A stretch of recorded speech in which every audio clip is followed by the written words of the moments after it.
મોટા સમાચાર રથયાત્રા પૂર્વે ગુજરાતી એટીએસના મોટા ઓપરેશનને લઈને વિગતો પાટણ અને બનાસકાંઠામાંથી ઝડપાયા છે જૈશે મોહમ્મદ મોડ્યુલના 7 શંકાસ્પદ આતંકીઓ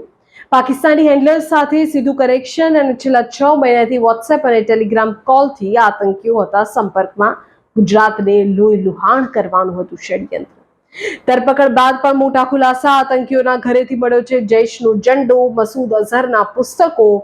3 લાખની ગાડી ખરીદી વડોદરામાં કાશ્મીરી યુવક સાથે કરી સિક્રેટ મીટિંગ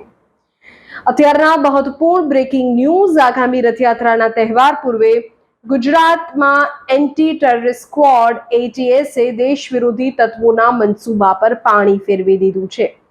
એટીએસે ઉત્તર ગુજરાતમાં ઓપરેશન પાર પાડીને જૈશે મોહમ્મદ મોડ્યુલ સાથે સંકળાયેલા 7 શંકાસ્પદ આતંકીઓની ધરપકડ કરી લીધી છે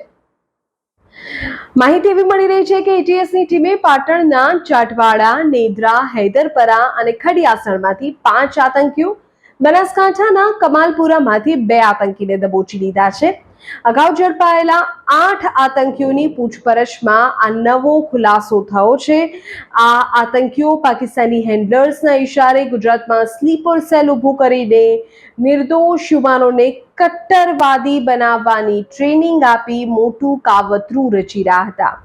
આ ઓપરેશનમાં સૌથી મોટો ખુલાસો એ થયો છે કે આ તમામ આતંકીઓ છેલ્લા 6 મહિનાથી પાકિસ્તાની હેન્ડલર્સ સાથે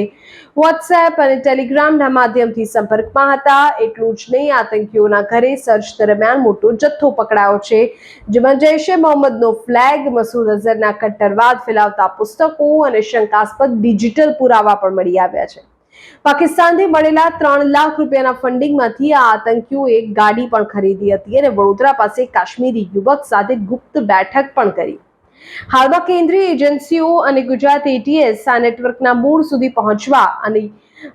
ઊંડાણપૂર્વકની તપાસ કરવા માટે કામ કરી રહી છે આગામી દિવસોમાં આ મામલે હજુ પણ મોટા ખુલાસા થાય ઘટસ્ફોટ થાય તેવી શક્યતા છે